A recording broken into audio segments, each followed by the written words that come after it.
Diariamente eu recebo perguntas sobre qual é o método que eu utilizo para estudar, sobre qual a estratégia também que me faz assim guardar todo o conteúdo que eu estudo.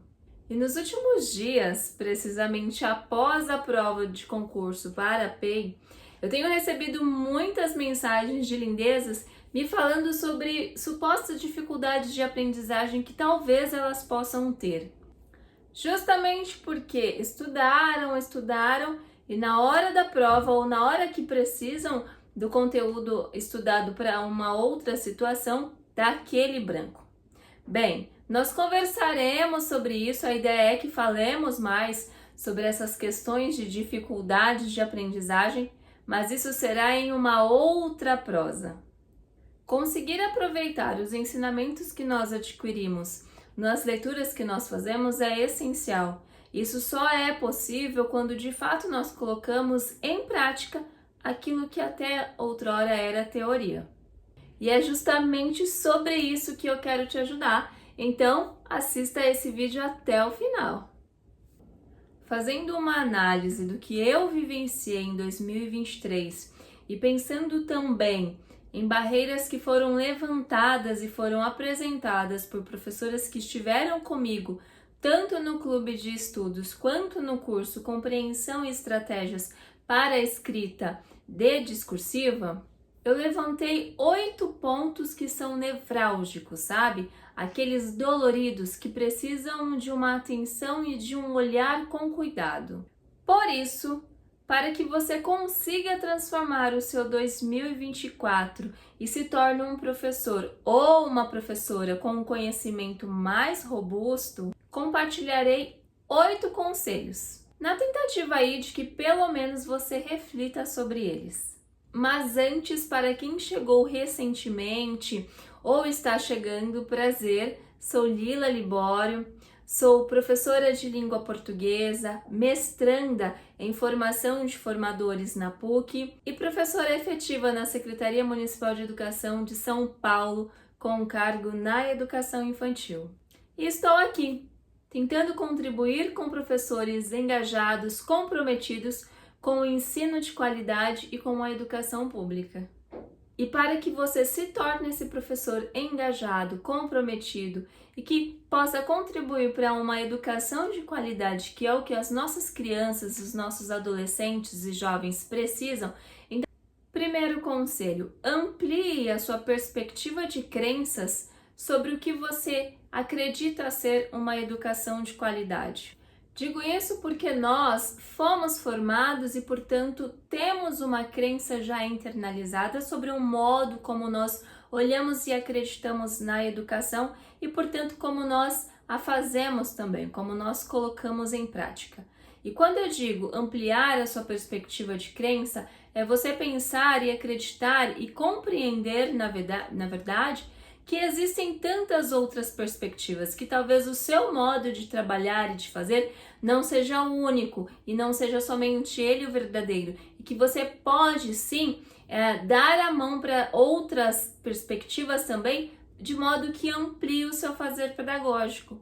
Isso nos leva ao segundo conselho, que é: defina o seu objetivo enquanto professor ou professora. Digo isso mesmo no seu fazer diário pedagógico. Então, busque compreender o porquê de cada coisa que você está fazendo. Não faça simplesmente porque você precisa fazer. Não faça simplesmente porque alguém mandou que você faça. Sabe? Aquele olhar totalmente burocrático. Busque compreender o porquê, qual a importância de cada coisa. E aqui agora trazendo para o meu lado, que é a educação infantil, o porquê da intencionalidade pedagógica, o porquê de eu ter de estabelecer uma comunicação emocional com as minhas crianças, o porquê de fato de eu possibilitar, estimular que as minhas crianças tenham um momento de brincadeira livre. Com isso, você vai conseguir ter uma visão de futuro, uma visão sobre qual o professor ou qual a professora você quer se tornar. E esse tornar-se depende de uma construção, depende de um progresso. E para que você consiga alcançar esse ser professor do futuro, é necessário que você cuide do seu corpo, Pro. E cuidar do seu corpo envolve olhar para movimento, olhar para o sono e olhar para a sua alimentação. Até parece aqui que nós estamos falando lá dos bebês e crianças pequenas, certo? Mas não, é tão importante quanto. Nossa vida, o nosso corpo precisa desses cuidados básicos. Quando eu digo para você cuidar do seu corpo, eu estou pensando, inclusive, que em alguns territórios, ser professor ou ser professora é ainda muito mais pesado. Isso significa que você precisa estar preparado para isso. O seu corpo precisa estar preparado para isso. Então, movimentar o seu corpo vai auxiliá-lo ali no momento ou no entender as emoções.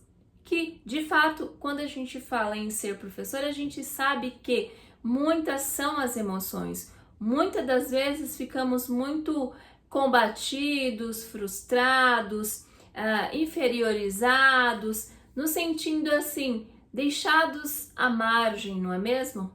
E o movimento, o exercício físico, nesse caso, vai auxiliar nesse tratar as nossas emoções. Quando eu me refiro ao sono, significa que precisamos ter um descanso de valor. O que isso significa, Pro?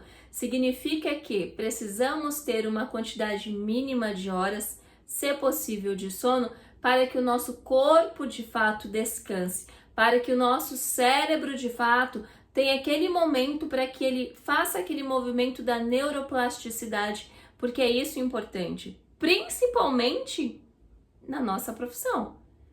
Concorda comigo? Então, olhe com mais atenção e cuide mais. E o outro cuidado que eu te trago é da alimentação.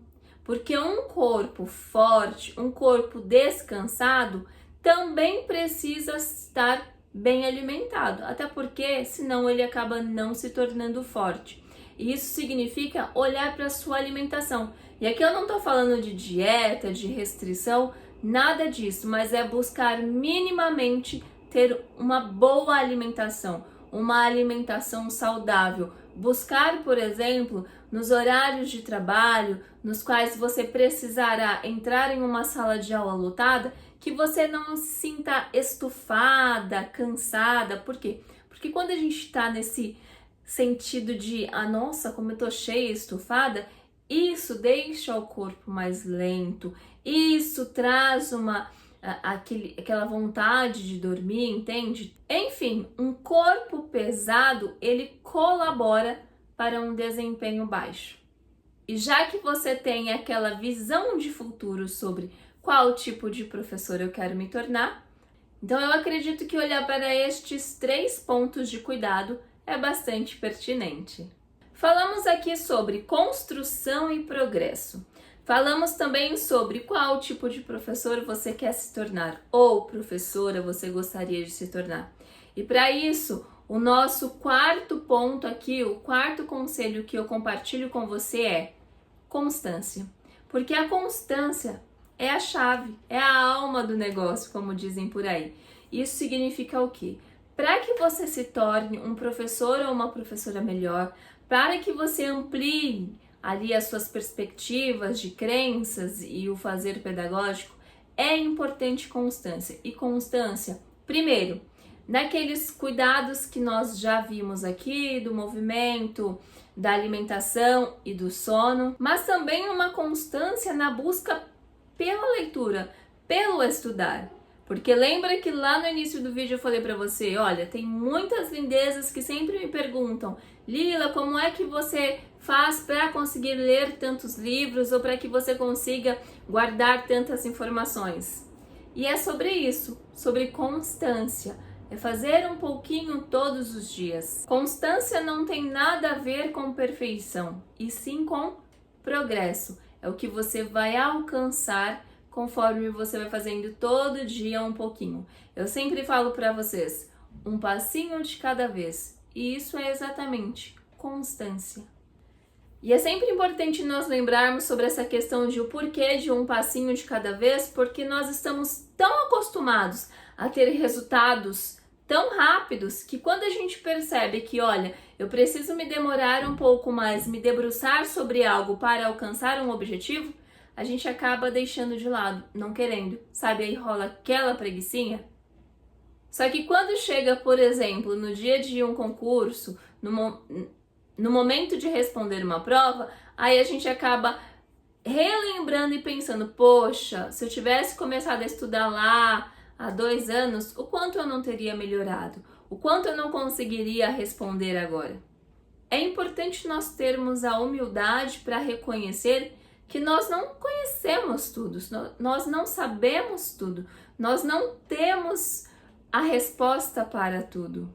E que, portanto, para que consigamos progredir, a gente precisa de ajuda. E essa ajuda nós podemos encontrar onde? Nas leituras. É o que nós conhecemos por formação individual.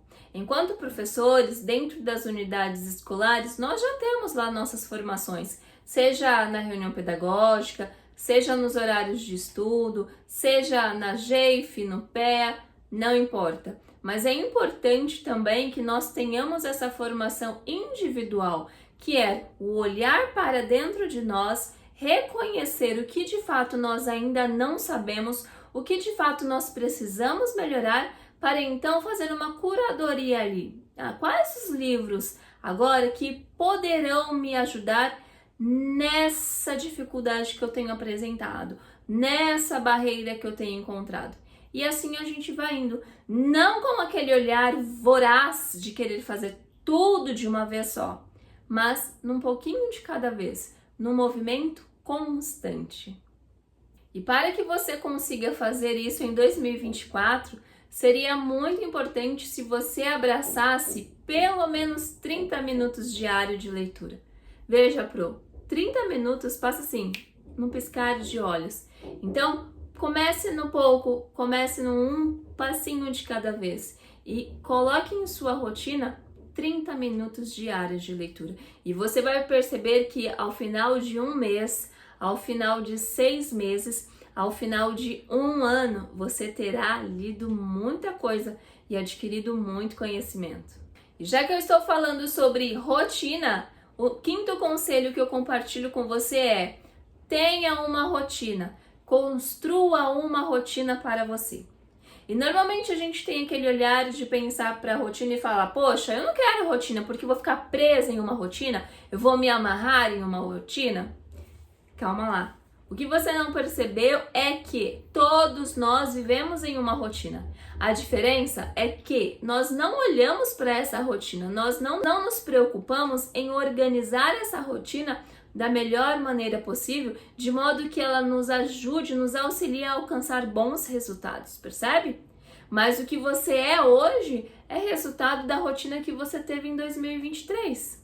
Então, nesse caso, pare um pouquinho, reflita e defina quais são as suas prioridades. Definidas as suas prioridades, coloque isso no papel. Tem ali a sua agenda, o seu planner, o seu cronograma, enfim. Isso você vai decidir qual é a melhor, mas tenha algo que você possa escrever qual é a sua rotina. Não para que você se sinta presa e amarrada a ela, mas para que ela te sirva, para que ela subsidie que você alcance os seus objetivos, sejam eles de curto, médio e longo prazo. O 6º conselho é: cultive bons relacionamentos pedagógicos. O que isso significa, Pro? A escolha das pessoas que participam ali do seu círculo social influencia diretamente sobre as suas ações. E isso significa que, se na sua visão de futuro você quer se tornar uma professora mais engajada, que mais propõe soluções do que reclama, ou se reclama, mas também propõe soluções, que é o que a gente fala de eu denuncio algo que está errado, mas juntamente eu anuncio já uma solução para esse problema. Se você quer se tornar esse tipo de profissional, você precisa parar um pouquinho e começar a olhar quais são os seus relacionamentos pedagógicos. Porque a gente sabe que existem aqueles colegas com repertório comportamental que vai de encontro com o que você está querendo para si. Fica aqui um momento de reflexão para você. Quando eu sugiro essa questão de refletir sobre os seus relacionamentos pedagógicos, entra também o nosso próximo conselho, que é: faça autorreflexão diariamente. Como nós já conversamos aqui, é importante termos a humildade de reconhecermos que temos dificuldades, que erramos, que precisamos melhorar. Então, diariamente, faça essa autorreflexão. Como eu estou sendo como professora? Eu estou conseguindo dar o meu melhor? Porque quando a gente fala em dar o meu melhor, isso não significa fazer muita coisa além do que você já faz, mas significa que ontem você percebeu algo que você precisava melhorar, seja, por exemplo, uma comunicação com a sua criança. Então hoje você melhora isso, você já se lembra que, olha, preciso melhorar minha comunicação com as minhas crianças. Então hoje você já deu o seu melhor sobre isso. Então tenha sempre constante essa questão da autorreflexão. E o último conselho pro é: acredite, tenha fé. Fato é que nós não estamos em uma caminhada fácil, nada fácil, eu reconheço isso. Cada um de nós, dentro de suas circunstâncias, dentro dos territórios que estiver, temos aí os nossos desencontros, nossas desavenças, nossas barreiras, nossos conflitos, nossas decepções, mas nós não podemos esquecer jamais, que é muito maior o sorriso de uma criança ou de um adolescente para nós, que é muito maior quando nós percebemos, ou quando uma criança, um adolescente chega para nós dizendo que aprendeu, que gostou, que está feliz. É muito maior quando uma criança, mesmo que ela ainda nem se dá conta, ela é acolhida, ela é enxergada, ela é respeitada e ela recebe o mínimo, e esse mínimo pode, de alguma maneira, mudar talvez um passinho a vida dela no futuro. Como diz o C.S. Lewis no livro A Abolição do Homem, a tarefa do educador moderno não é derrubar florestas, mas irrigar desertos. Estes eram os conselhos que eu tinha para você, para agora, 2024. Caso você tenha gostado, curta o vídeo. Isso é importante para que o YouTube entenda que é um vídeo de valor e entregue para mais pessoas. Compartilhe também com os colegas, as colegas, enfim, com as pessoas que você acha ser importante. Principalmente, inscreva-se no canal e não esqueça de ativar a notificação, porque assim você poderá receber os próximos conteúdos que sairão por aqui. A você, prolindeza, que assistiu até o final, você com certeza é diferenciado ou diferenciado. Que sorte a das suas crianças, que sorte dos seus alunos. Temos grandes coisas pela frente, Pro. Eu espero muitíssimo ter contribuído e nós nos vemos no próximo vídeo. Até mais. Tchau!